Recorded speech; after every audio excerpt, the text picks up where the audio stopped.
Hey, YouTube family and podcast family. I want to say happy Valentine's Day to you guys. It's kind of a crappy day for a lot of people. So I'm glad that we get to share it though.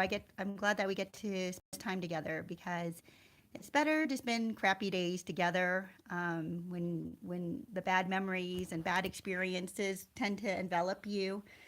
It's good to share your misery, but also kind of laugh at it because if you don't laugh at your life and, some of the misery that you've had to suffer, you can't laugh at it at some point. It has more power over you. So that's just my philosophy.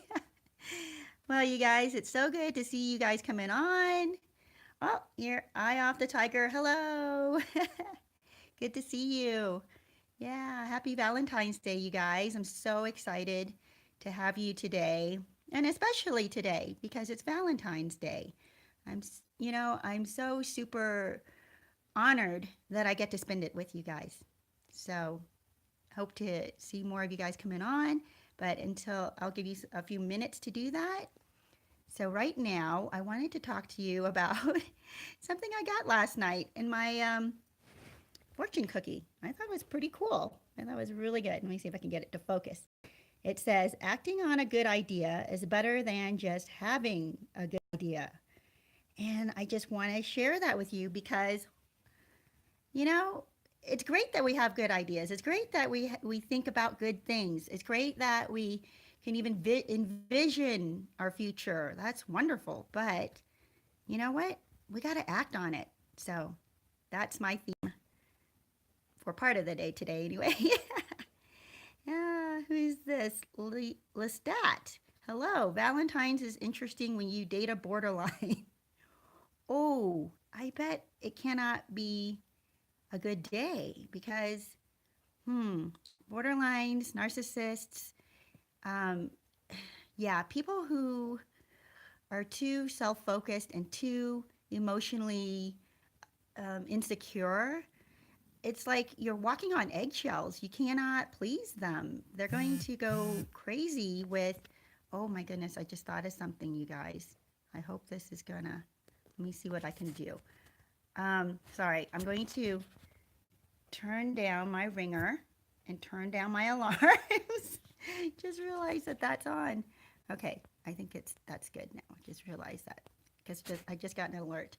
Yeah, if you're spending Valentine's Day, any holiday with people who are emotionally insecure and hyper, they are going to ruin the day because they're sensitive to everything. They're sensitive to all the small things. If you do something that they've always wanted you to do, wanted you to do, like say they always wanted flowers, and you buy them their favorite flowers, and they're going to say it's not the right color, or they're going to see the one wilted flower that's in there, and they're going to believe that because of that you don't really love them, and pretty much get into a huge fight and ruin the day. So what can I say? Marietta, hello, good to see you. Yeah. So, today I wanted to ask about our happies and crappies about Valentine's Day. We can also talk about our happies and crappies that happened this week as well.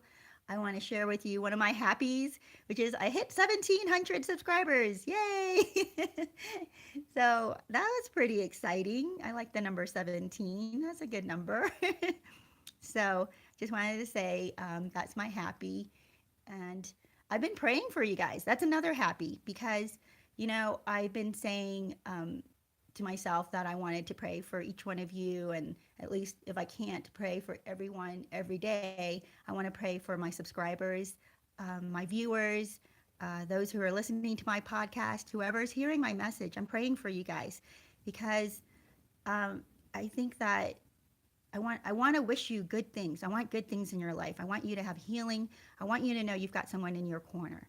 So that's what I do, and I'm trying to do that every day. So that's a happy. It makes me feel really good when I do that. It makes me feel like I'm fighting something for you guys.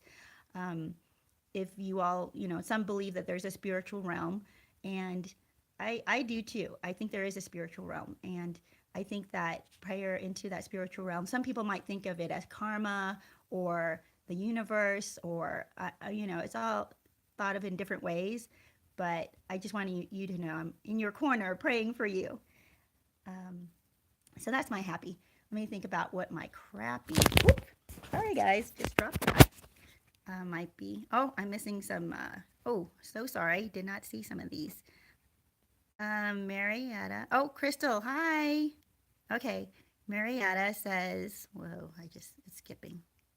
Wait, shoot. Crappy. Being lonely, Valentine's Day, thinking about the ex. That is crappy. Happy hearing that you are praying for me. Oh, yes, yes. Absolutely. Marietta says, thank you. It warmed my heart. Yeah, I want you to know. I do. I pray for all my listeners and my podcasters or podcast listeners also. Also, I pray for some of you guys by name, especially if you are messaging or commenting on my videos. I pray for you by name and by your situation as well as I read your comments. Crystal, I don't celebrate Valentine's Day, so no attachment to it in any way. You guys should watch Truth Unedited Channel's video on the history of this day. Ugh, I know. I know. It's anyway, it has a lot of negative background this day, right? But I want to tell you what. I'm going to make it mean what I want it to mean. And I think the same thing for you guys. You make it mean what you want it to mean. So when you see those heart teddy bears with the I love you little sign that they hold, or, when you're in the grocery store, you see all the little cheap candies and stuff like that. And you can either cringe or you can look at it and think, that's pretty colors, and you give it the meaning that you want to give it. You think about the times that you felt loved by your mom or your dad or your siblings or your best friend. Or by your dog, if you think about that, or your cat, or gerbil, or whatever you might have. So that's what would be a great thing to do with this day is turn it into something that's positive for you. It doesn't have to mean what other people have put meaning to it. Okay, let me see. Others are coming on here. Oh, and by the way, good morning, Crystal. I didn't get to say hi. Amina says, Happy Valentine's Day from Germany. Hi, Amina. Oh, yeah, Eye Off the Tire says they call it Pagan Day. Yeah, well, you know, it's still a day, all right? It is a day. Okay, Marietta, being in a group of people who are going through the same like this one helps a lot. It does. Okay, it does. So, Marietta, as you were saying, you're missing your ex, and that's your crappy for this day. And for a long time, or maybe for the next few Valentine's days, it might conjure up memories that are negative and bad. I know I had really bad memories connected to Valentine's Day. So I hated it. And also, it made me feel really insecure. It was like when my insecurities came out the most. Because you look around and you think, oh, all these people are happy and why aren't I? All these people are feeling appreciated and why don't I have that in my life? All these people have moved on and they're on to the next tier of their life and I'm stuck where I am.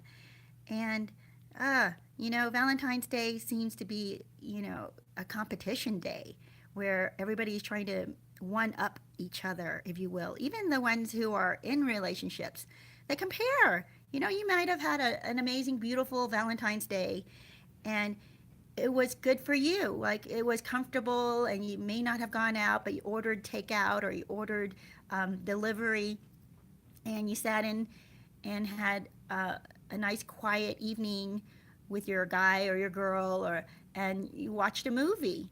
And that's perfectly fine.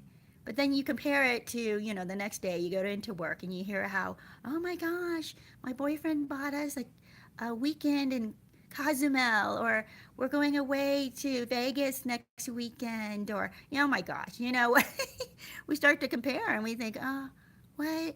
How come, well, mine wasn't as good. And When we compare our life to others, it's going to make us miserable. It's going to make you absolutely miserable. Just be like, oh, that's great. That's great for them. And by the way, why are we even jealous? Because, in my instance anyway, I don't even like Vegas. Why would I care that, why would I not just care? Why would I be jealous? The care that I put into that is that I should be happy for my coworker, right? I should be happy for my neighbor or for my friend. And why then would I be jealous of them going away someplace I don't even like? Like, what if my significant other, my husband or my boyfriend or who, I'm speaking for you guys, of course. What if they bought me that same trip? I probably would have been like, I really don't want to go there. Thank you, though.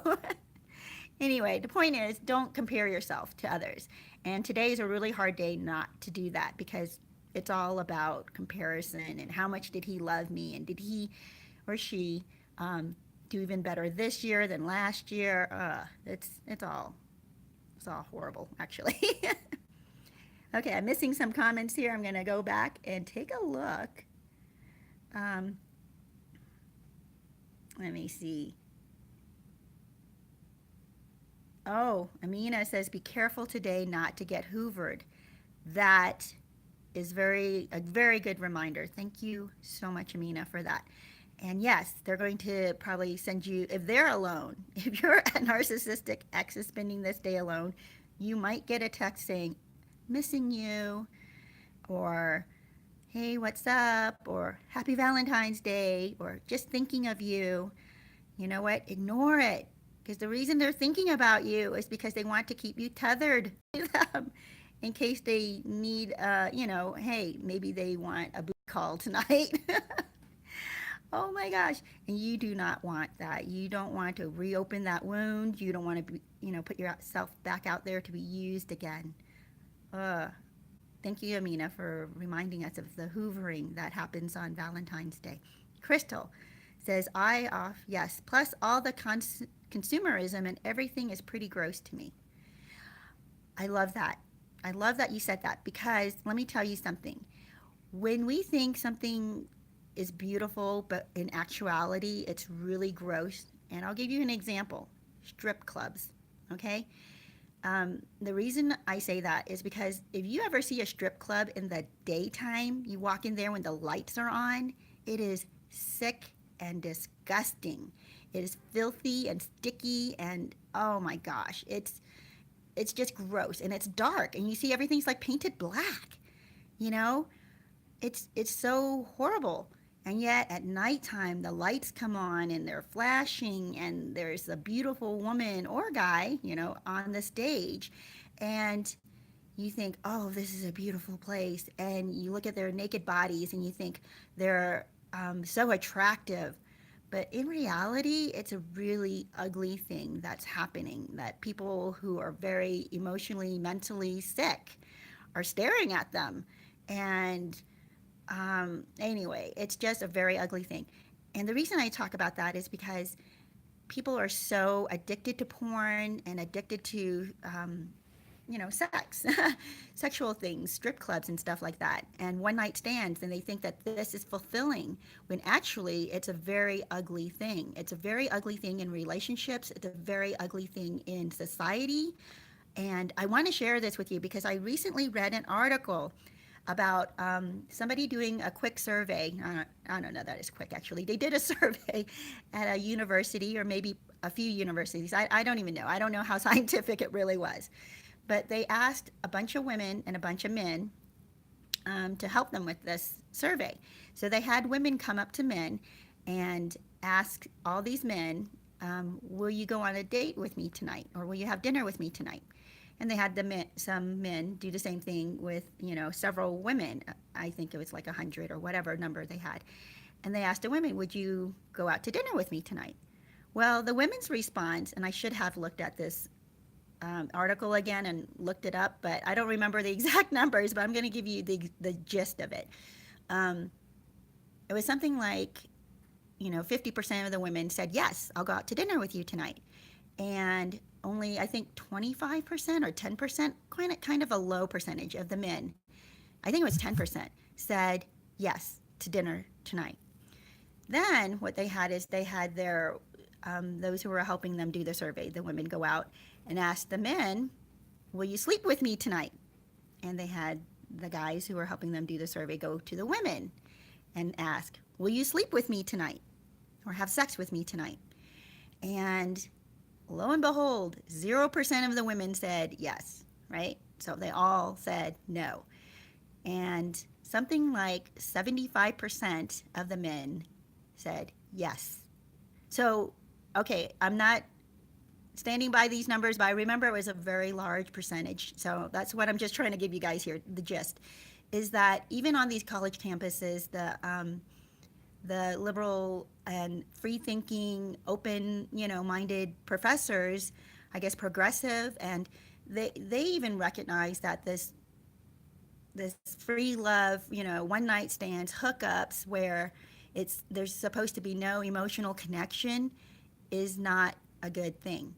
Because what happens also in this article, it says that even in this hookup mindset or society, they recognize that whatever level your relationship was at, say you were good friends and you hooked up, then the next day you're supposed to not be as good friends. And for the next few weeks, you're kind of just friends and you don't call each other as much.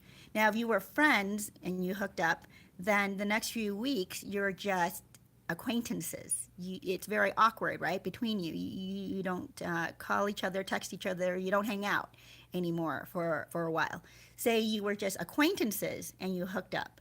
Now you're complete strangers. When you see each other on campus, you don't even say hi. You pretend not to see each other. And in fact, you avoid the other person if you see them coming your way. So that's what, anyway, so what we believe is beautiful. The whole point I'm telling you this is what we believe is beautiful. These strip clubs, pornography, we think it's, yeah, these bodies are beautiful. But when we start to put meaning to it, that makes us think that this is attractive, that we need this, that we would want this, that we should desire this. What we're really desiring is something very ugly. And it's very ugly in a relationship because it's not the kind of thing that makes a relationship last. Anyway, I am missing out on a lot of comments here, so I'm going to come back to you guys. Let me see. How do they... Okay. I'm going back. Oh, sorry, you guys. It's taking me a while to scroll. I think I over-scrolled. Sorry about that. Be careful today not to get hoovered. Today off the day. I did meet my... Oh, yeah. Of all the days, this is the day... Oh, Amina met her narcissistic ex. Ugh. So it has double bad meanings for you. Marietta says, yes, Crazytown, you nailed it. It's competition day. Yep, competition in relationships and love is not healthy, by the way. It gets you to not appreciate the person you are with. So, Crystal says, my ex would write me the most beautiful, loving words on all of the perfunctory holidays that melted my heart. I'd live off those words and feelings until the next holiday. No compliments in between. Yikes. That's, yeah. Yeah, because they perform, right? They're like, okay, this is the day I'm supposed to perform. And they do the thing they're supposed to do. And it's not from the heart, because if it's from the heart, it should be, in your daily living that you show appreciation for your partner. You show, kindness. You show affection. Even if, yeah, you're having a hard day, but you don't take your hard day out on your partner. And unfortunately, through a lot of TV shows, these TV shows have taught us it's okay to take your hard day out on your partner and your family and your parents. And I think that's horrendous. And we look at that and we laugh at that and we think it's funny in these sitcoms, right? Or even dramatic movies and shows where they take it out on the family and we think, oh, that's love, because a family can take that. Yeah, a family can take that, but that should not be the norm, okay? Anyway, I kind of go off on little tangents, as you can tell. Um, Eye off the tiger says, I don't think my narc will hoover. He will get another narc injury. Meaning you're going to turn him down, hopefully, if he does try to. Yeah. Yeah, and don't feel bad if your narc doesn't hoover you today. You're blessed if they don't, because I'm reading comments on my videos about people who are being hoovered by their narcissist or have been hoovered for 3 or 4 years, right? They were hoovered back into a relationship with them until, I guess it could be called the final discard, but I'm not sure that it's ever a final discard because they're still on the hook for the narcissist. And the narcissist calls them or hoovers them less and less and less and less. And then it gets to a point where they're just missing the narcissist so much that they're tempted to text them back or call them or show up, somewhere the narcissist is going to be. And that, and even though it had been 3 years since they broke up or 4 years since they broke up, that just keeps you tethered, that keeps you wounded, that keeps you in this state of mind where you cannot be open to good things coming into your life. I wanted you guys to see this whole mug, by the way. It says, I love loving you. And anyway, I love drinking from this mug, actually. Because when I pick up this mug for myself, it reminds me, like, you know what? I do love loving me. And when my husband picks out this mug to pour coffee for me, yes, it makes me feel special, and I love that. But I can also appreciate it when I pick it out for myself. And sometimes I don't pick it out for myself because I think, well, that's weird. Why would I get this mug and drink coffee, for myself to drink coffee out of today? But then I think, you know what? The heck with it. I love this mug. I'm going to drink out of it. So do what you love and do what makes you feel loved. Okay, you guys, I'm going back to looking at some of these comments. So if you hear me or don't hear me and I'm kind of quiet, that's what I'm doing. Marietta says, I'm healing at a really slow pace, but my motto is the turtle won the race. Absolutely. Because those who rush healing, they don't allow themselves to feel the pain. They don't look at the truth. When they do get that hoovering text, they fall right back in. They fall right back in. So you have to do the work. You just have to. You have to do the work. You have to do that work where you disassemble all the lies and all the fantasies, all the fake future faking, all the fake promises, right? All the broken promises. And you have to walk through all of that and feel the pain of it, and then the anger of it, and the disgust of it. And so when the narc tries to reach back out to you with a hey text, you're like, hey yourself, forget it. I'm not responding to this. And in fact, hopefully you start to block them. Yep. The slower healing process, going through and identifying the ugly parts of your relationship and realizing that that was the truth of your relationship, that helps you through the hoovering part of when they come and try to hoover. Crystal says, I don't know why he did it that way, to keep me fooled. And then, of course, I'd read those texts to my friends and family, and they all thought it was great. Yeah, Crystal is talking about why her ex would write her beautiful words and for each holiday, but in between the holidays, she'd get nothing. And she pretty much had to live off of those words or on those words until the next holiday. Yeah. Marietta says, slowly but surely. Yep. Crystal says, yeah, LOL. Strip clubs are sticky and icky. Too funny. They are, aren't they? Ugh. But we're drawn to them. Well, I don't know. Not all of us are drawn to them. Some people are drawn to them. A lot of people are drawn to them because they think this is what's beautiful. This is desirable. And honestly, even the people who are stripping, it's not desirable even to them. Crystal Jean. Oh, it says, hi, Kathy. And yes, hi, Kathy. Good to see you. Amina says, I learned a good poem today. The lion pecks you up. Was it perks you up? Where the narc left us. So we wait all for a lion. Okay. Oh, picks you up. I'm so sorry. The lion picks you up where the narc left us. So we wait for the lion. I'm not quite sure. Maybe I'm missing something. But okay. Maybe you can explain a little bit more what that means. Crystal, exactly. People are hooking up more than ever, but there's less actual true connection. Yeah. Miss E says, hello, everyone. Hi, Miss E. Crystal says, I think that's why narcs are usually sex addicts because they don't value anyone deeper than skin level. It's no big deal to them because they see everyone that way anyway, right? Yeah, it's the instant gratification. It gets them what they want, and they're very selfish. So why would they care how you feel, in the long term? Relationships take love and care and time and investment, right? Which the narcissist doesn't want to have to give. And so the quick sex hookups is much better for the narcissist. At least they think it is, right? It's that I think it's beautiful, but it's actually ugly mentality.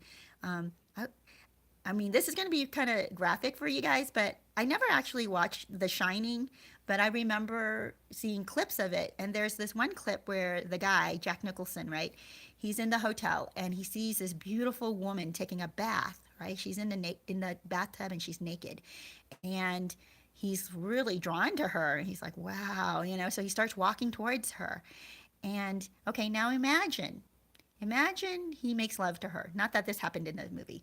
Imagine that he dates her for a long time. Imagine that he's just so enamored by her.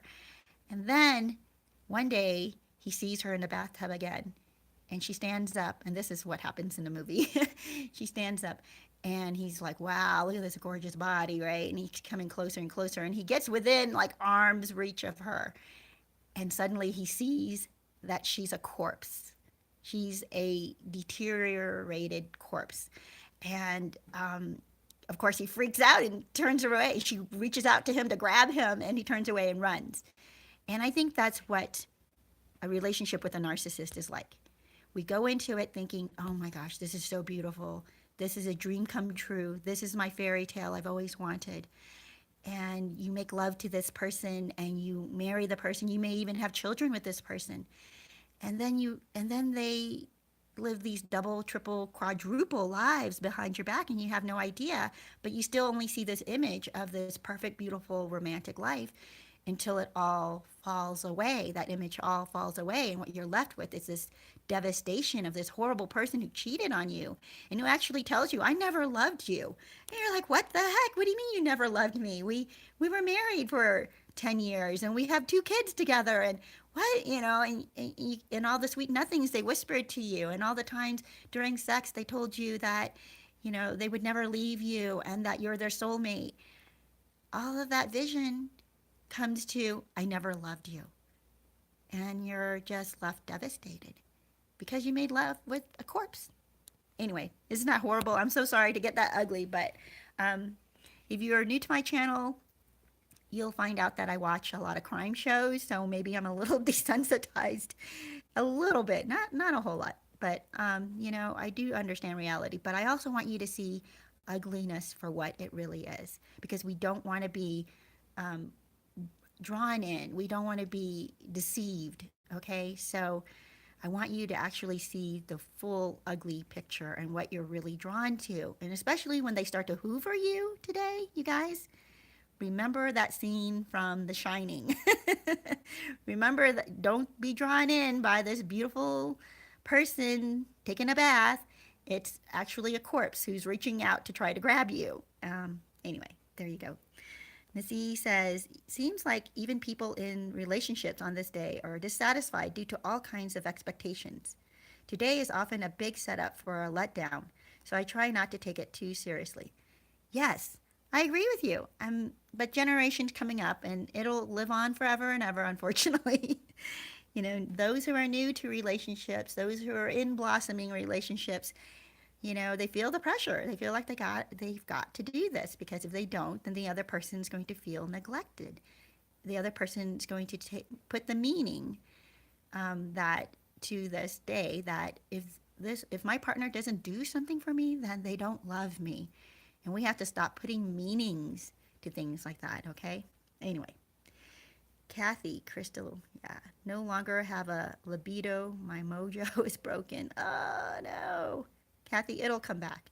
And maybe that's good that your mojo is broken right now, because maybe you need the time. You need the time to recuperate. And the worst thing for you to be when you're not ready, when emotionally you're not ready, is to feel sexually charged, because you're going to want to fulfill that. You're going to want somebody in your life to fill that part. And when you're emotionally still suffering from injury that you received from the narcissist, you're going to let in the wrong person. And anyway, it's actually a blessing that your mojo is broken right now, Kathy. Embrace that. Be glad, because you don't want to fall into a physical relationship just for the sake of being physically fulfilled. So it's saving you from that. Crystal says, yes, Marietta, just be easy on yourself. No great expectations. Tiny mini goals. I'm sorry, maybe I missed something here. Let me go back to Marietta. Oh, okay. Sorry. I think that probably says what it needs to say. Jeannie, hi, good to see you. Tragedy plus time equals comedy. Yes. Oh my gosh, yeah. Isn't it? Because you look back and you laugh. You're like, what the heck was that absolute crazy town that I was in? And you think about the thing the narcissist did, and you start to laugh, and you're like, boy, was I hoodwinked into thinking that was romantic. Why did I not slap that person in the face when they said this? Oh my gosh. Oh, okay, I have a story for you. So I have a friend who I'm pretty sure, was pretty totally in love with this guy. He, however, was not in love with her, but she saw him as a project. Like, I'm gonna stick by you because I love you, and I'm gonna make you feel loved. Anyway, this guy, he told her essentially that he was jaded from relationships that he's been in, and he just doesn't trust women, or he doesn't trust love or marriage and all that stuff, right? So she's going to try to convince him that true love really exists and unconditional love really exists, because she's going to give him this unconditional love. Well, here's the deal. Turned out she's a covert narcissist. So she kind of got, what she set herself up for anyway. But she slept with him a lot. She was there for him, and she needed sexual fulfillment too, so she used him for that as well. And it got to the point though where she started realizing, like, he never would tell people that he was with her, like he was ashamed of her.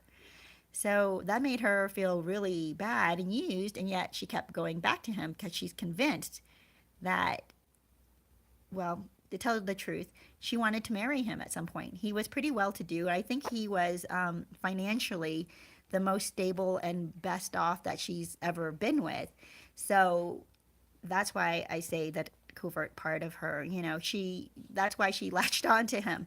Anyway, what happened was the relationship got to the point where he would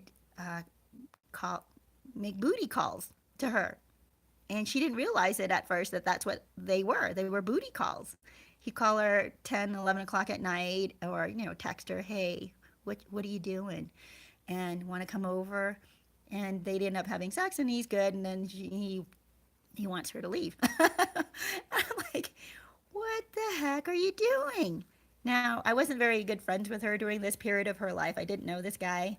I met him later on when they were near the end of their relationship and he was ready to move on. But when she told me all of this, I just thought, what the heck? Why were, and the people she surrounded herself with were people who were encouraging her to do this. or maybe they would complain with her. How dare he, make a booty call? How dare he? But these women, her girlfriends at the time when she was with this guy, also were answering the booty call. So I'm like, what? It's like the blind leading the blind, let me tell you. Anyway, it was a disaster. He left her, and I think he was a narcissist. He was an overt narcissist, and she was a covert. And it was a complete train wreck.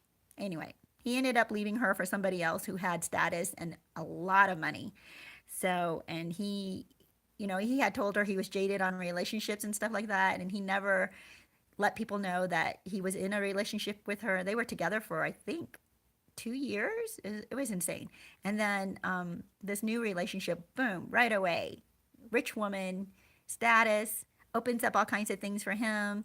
I think within a couple of weeks, he let everybody know he was in a relationship with her. So, yeah. Anyway, that's how it works. Um, Charles, hi. Good to see you. Love to everyone every day. Narc free. Yes. Hey, you guys, I'm going to go back a little bit. Miss E says, that was a disgusting scene. Good way to think about my ex, though. He is the living dead. If you guys had missed it, I talked about The Shining, where Jack Nicholson sees the naked woman in the tub, and he's drawn to her, and then as he gets closer and within arm's reach, and this is comparing us to our relationship with narcissists when we are actually finally entangled with a narcissist, and it's not until it's too late that we realize we've been with this horrible, ugly corpse. So this beautiful woman turned out to be this corpse, and she, a deteriorated corpse, by the way, that reaches out to him and tries to grab him. Yeah. So have that image when or if your ex tries to hoover today, and that image will quickly help you respond appropriately, which is no response whatsoever or get the heck away from me. But definitely no response whatsoever. Because if you say, get the heck away from me, they're going to say, why? What's wrong? That really hurt my feelings. And they'll draw you in. So don't communicate with them. Don't respond. Crystal says, eye off. They tried to break, she's talking to Eye Off the Tiger. They tried to break our spirits. But if we nurture ourselves and forgive ourselves for not seeing them for what they are, we have the ability to grow and heal and become better versions of us. Yes.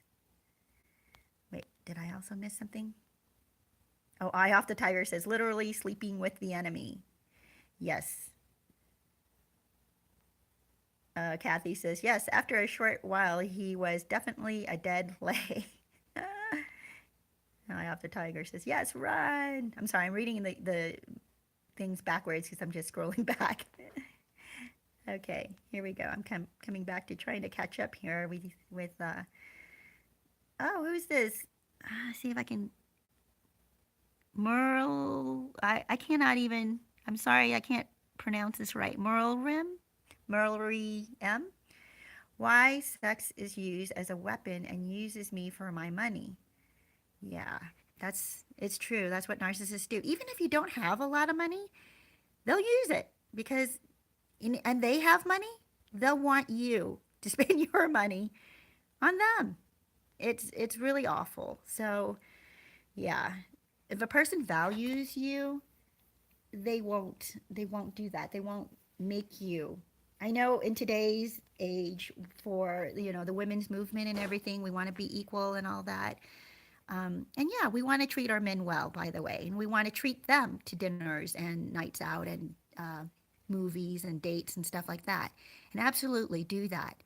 But at the same time, I want you to know that if a man loves you, he's going to want to spend money on you. He'll want to do that.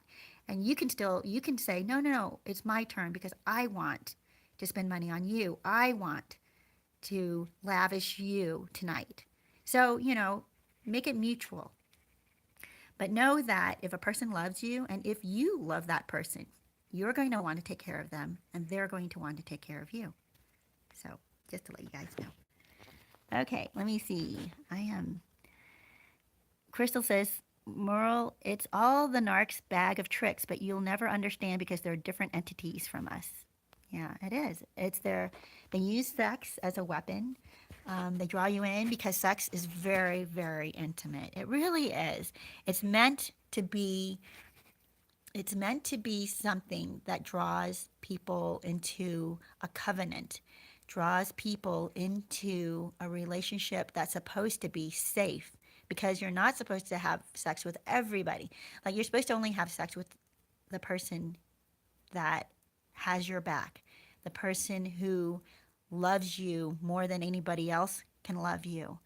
And when you have that, then you can be completely yourself. I mean, that is the goal in, I think, a lot of people's lives is to be completely themselves. And I'm not saying you have to have sex to be completely yourself. I'm just saying it's a very vulnerable time where it's supposed to be the connection that you make with people. Oh, am I shaking a lot? I'm sorry, you guys. It's weird. I got my elbow pressed on my leg. Oops. Gotta move my glasses. Sorry, guys. All right. Let me see. Crystal says, I really think my ex's parents are both narcs too. Married within 3 months of meeting. His mother had multiple affairs, uses men for money. The father is a chauvinistic pig, no emotional connection. What a beautiful relationship, right? Obviously, I'm being sarcastic, right, Crystal? Holy cow. That's exactly it. That's what a marriage with a narcissist looks like. And that's what a marriage when two narcissists get together looks like. So, they put up with one another and they don't care. It's convenient. They know that nobody else will put up with the philandering, nobody else will put up with the chauvinism. So, except for another narcissist, possibly, who doesn't care. And so long as they can use you for something, so long as they can use you for money, or if you're bringing, this is so sad, but if you're bringing income from your affairs and your husband is happy with that, you might want to rethink the husband thing. Okay. Crystal says, needless to say, it ended badly. Narcs collide. Oh, okay. Yeah, I was going to wonder, if they could even still be together. It does last for a while, and sometimes it lasts for, like, gosh, a long time, and you just kind of wonder how. Um, uh, yeah. It can last for a long time if they get benefit, like social, political, financial benefit from it, where they're promised if you portray this image of a happy couple, then your career will go far as a CEO. They want to see that you are stable in a marriage, so stay married in order to give that image. And in the meantime, your marriage is a complete disaster, just like Crystal was describing of her narcissistic, what do you call it, in-laws. Eye off the tiger says, my narc always wanted to pay for everything. Some reason the word says die there. Pay, die, everything. I don't understand. But I assume you mean your narc always wanted to pay, which is nice. And sometimes they're chivalrous like that because they know. Some narcissists are actually raised that the men should pay and women should not. And they just kind of live by that. They're not progressive, I guess, if you want to say. But that doesn't necessarily mean that they love you. It just means that they were programmed to do that. What does show that they love you, though, is that they care about you when you have a bad day, and they want to be there for you, to hug you, and to make you feel better. And they're not cheating on you. They're not, they don't need all this other side stuff, side women and side men to fulfill them. Miss E says, the first and last Valentine's Day with my narc, he gave me a card days before. Then on that day, he didn't even say Happy Valentine's Day, but wanted to rummage through the gifts my mom sent me. Gee, yeah. I don't know. Could it be because, did you have I don't know if you had some kind of agreement with him about that. Probably not, right? Maybe, I don't know what he was thinking when he did that. Miss E, to eat my chocolate for himself. Oh, I see. It's continued. Sorry. He would rummage through the gift your mom sent to you to eat your chocolates for himself. I really wish I was single that day. Yeah, no kidding, man. Kind of sounds like yeah, I don't know. What a weird thing to do. Well, yeah, I can't even, I don't know. Crystal says, Miss E, they're so strange, aren't they? Yeah, that's what I'm thinking. And Miss E says, they are not fun, LOL, Crystal. Kathy says, my narc would wait till weeks after Valentine's Day, then give me roses. So original. Missy says, yuck, Kathy, what a jerk. Missy says, it's not like I had huge expectations. I just wanted company. That was too much to ask. Oh, I have a suggestion to you guys. I'm sorry, it has nothing to do with that last comment. It has more to do with Kathy's comment about the roses weeks later. This year, my husband and I kind of started off celebrating the week. Well, my husband did. Yay! On his own. So he got me roses earlier this week, and then that's when I realized, oh, this is Valentine's Day week. And it's okay that I'm not going to get roses today. And it's okay that he's not going to give me a gift today because I got my roses, and each day, well, he did wake me up with a happy Valentine's Day this morning, greeting. So that was nice. But we have to stop putting so much pressure on this day. We just do. And it's always going to disappoint us when we do.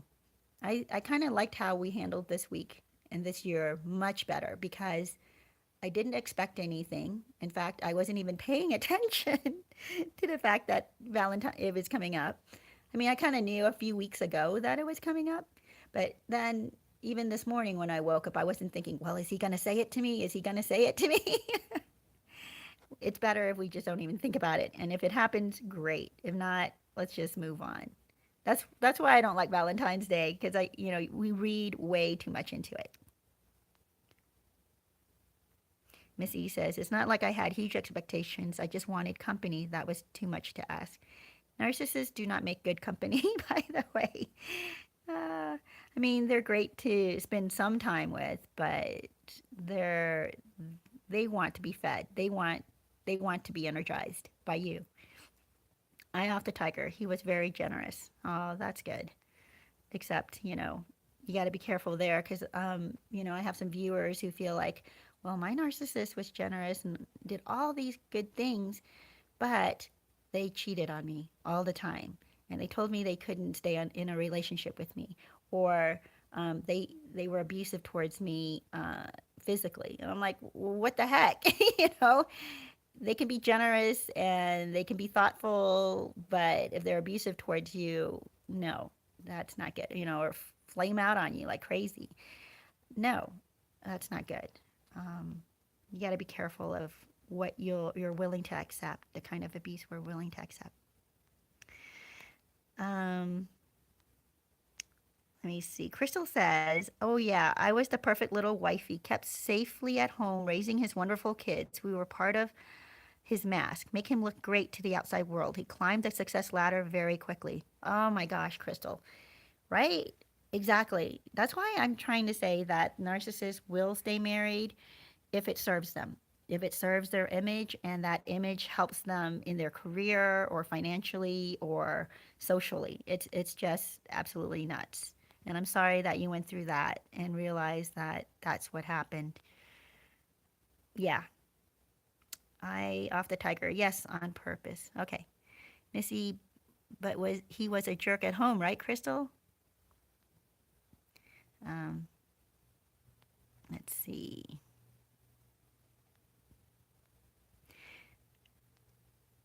Merle M. His two kids. Is married to an older man, soon to be divorced. Oh, has two kids. Is married to an older man, soon to be divorced. She expects me to take care of her and her family, always putting me down. Doesn't clean, always on the phone when we're together. Ugh. Wow. Oh, you're soon to be divorced. Wait, who is married to an older man?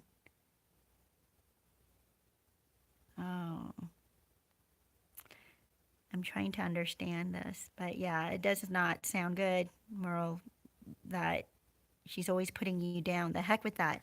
I'm going to do a video on marriage, and that's one of the things that people don't know about being married with a narcissist. You are put down continually, like pretty much every day of your life. And you're lucky if it's just one time a day because you think, oh, everything's going well. And yeah, maybe, for most of the hours of the day when you're not with the narcissist, your day's going pretty good until you get home. And then the put downs begin. And you're like, what the heck? Or the put downs may even begin the moment you wake up. It's insanity being married to a narcissist. Or sometimes you don't even realize they're taking a jab at you. Like, wow, that's a really pretty dress. It used to look good on you when you were younger. Crap like that. You're like, what the heck? Or, you know, um, your makeup is making you look like a clown. It's like, what? Okay, we want, use less makeup. And I understand that. Yeah, use less makeup certainly, and I'm a proponent of that for sure, because I think it's when I go to the grocery store and I see somebody made up like they're gonna go clubbing, I kind of go, whoa, what, what's going on here? There's an appropriate time to wear that kind of makeup, and it's not daytime. There's such a thing as daytime makeup and nighttime makeup, and maybe that kind of lets you know what my age is, but I still believe it's true because it is a little shocking to see that nightclub makeup on your cashier when you're checking out with your groceries. Kathy. Let me see. Kathy says, "Oh, Crystal, you are the first one I've ever heard say that. I used to say my three daughters and I were just his portfolio cover family." Yes, right, Kathy? Yep. No, this happens a lot, Kathy. It's not just, yeah, you guys are not alone. Uh, I don't even want to point out people and diagnose in the public, but anyway, I have seen it and I know that there's incredible, horrible things going on in their house. They're not even compatible. They don't even spend any time together. They probably vacation in different vacation, take separate vacations, right? They don't spend time together. So at least in your case, maybe it wasn't as bad as that, but it was still bad. And know that there are narcissists out there that stay married just for the appearance. Crystal says, Miss E never knew what was walking through the door each day. She's responding to Miss E. Half an hour before he arrived home, my anxiety would start to mount. I usually got dark cloud or silent treatment daily. See, exactly.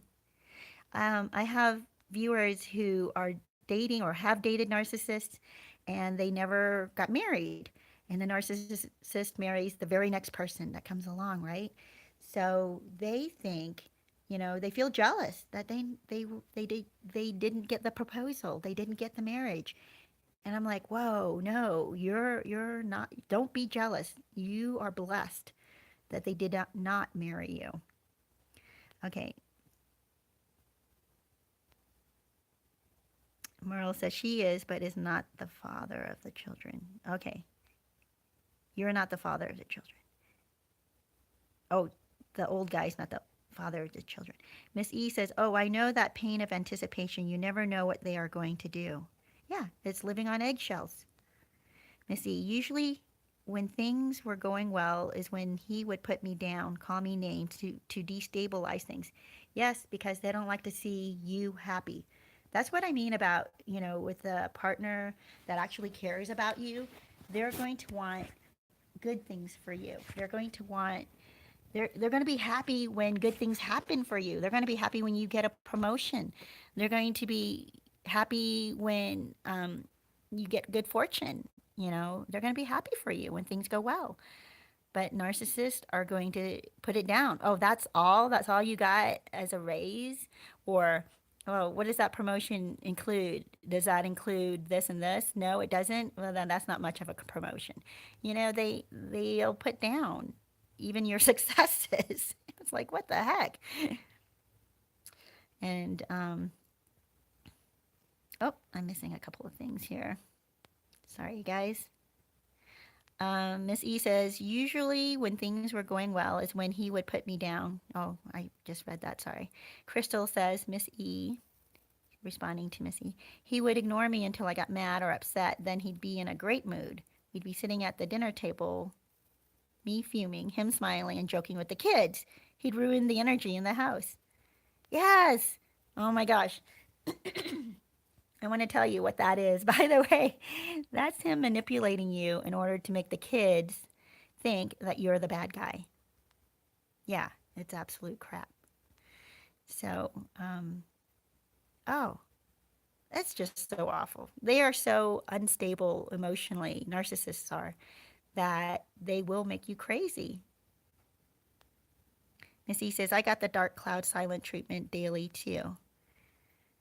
OMG, Crystal, that is it. When you finally have enough, they just thrive off of that. Yes, they love the backhand compliments. Eye off the tiger says. Yeah, they tend to insult you with a backhand compliment. You're like, what? Wait, wait, was that a compliment or why am I feeling so bad? Yeah, after that compliment. That's it, because it wasn't really a compliment. Well, you guys, we are coming up to almost an hour here, and it has been really good to talk with you guys, our happies and crappies. Did I talk about my crappy? Oh, I didn't really have a whole lot of crappies this week, mainly not enough sleep. For a couple of nights there, I just couldn't get to sleep, or I don't know, I just had bad sleep. Woke up in the middle of the night and stupidly picked up my phone. So that's my crappy right there. I should not do that. When I wake up, probably a noise or something outside, I should just go back to sleep. I should not pick up my phone because once I do that, I get pulled in for an hour reading articles, watching stuff, and then I'm like, oh no. Okay, so I'm not going to do that anymore. I got to make a commitment not to do that anymore. Um, so, you guys, I hope that you guys are going to have a great Valentine's Day. I'm going to give you a few minutes here to finish off some of your comments to each other. Let me see. I might read a couple of that.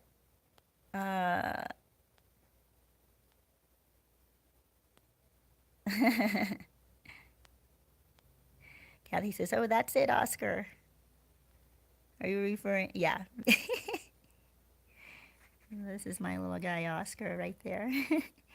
Miss E, yes, if the kids and I were happy, he wasn't. Like a transfer of energy. Times this thousands of times over years. And you're drained mentally, emotionally, and barely functioning. Yes, that is a marriage to a narcissist. What it looks like and what it feels like. And to those who never married their narcissist, you dodged a bullet. In a way, you really did. You didn't have to have that contractual um, certificate. You didn't have that the legal tie to the narcissist. So you're lucky. Missy says, we all have each other today, so this is happy. Yes. Oh, wait, what's this? Crystal says, I know, but it's a very sad face. What does that mean? Oh, yeah. About if the kids and I were happy he wasn't. Transfer of energy. Yeah. Thank you. Merle says, thank you for this and for all of your videos. You're welcome, Merle. I so appreciate you guys coming on. I appreciate you guys spending this time with me. And I'm so glad that we can support one another and encourage one another and see that our experiences are not completely our own. It's, so many people have shared the same type of experience and can understand what you went through. So, Missy says, yeah, they are sad when you are happy. It's so counterintuitive. Crazy making. It is. That's the Crazytown I want to try to help people to get out of, because if they're, and you're like, what the heck? And that's how they ruin every holiday as well, because holidays are supposed to be about joyful gatherings, right? Holidays are supposed to be a time where you share good feelings and good experiences. And when they see all these people happy, oh, heck no. They get really mad. Um, Yeah, birthdays, for example, that are not their birthday. Oh, yeah, they're not happy about that because somebody else is getting attention. Oh, it's so nuts.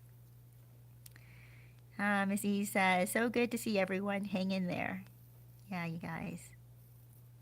You guys, thank you so much for joining me. I hope that you have a wonderful, beautiful day today.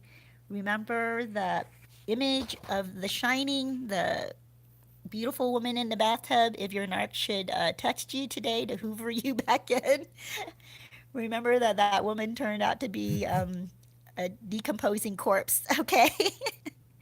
And that's the image to have with your narc. Okay, you guys, have a great day. Have a happy day. And blessings to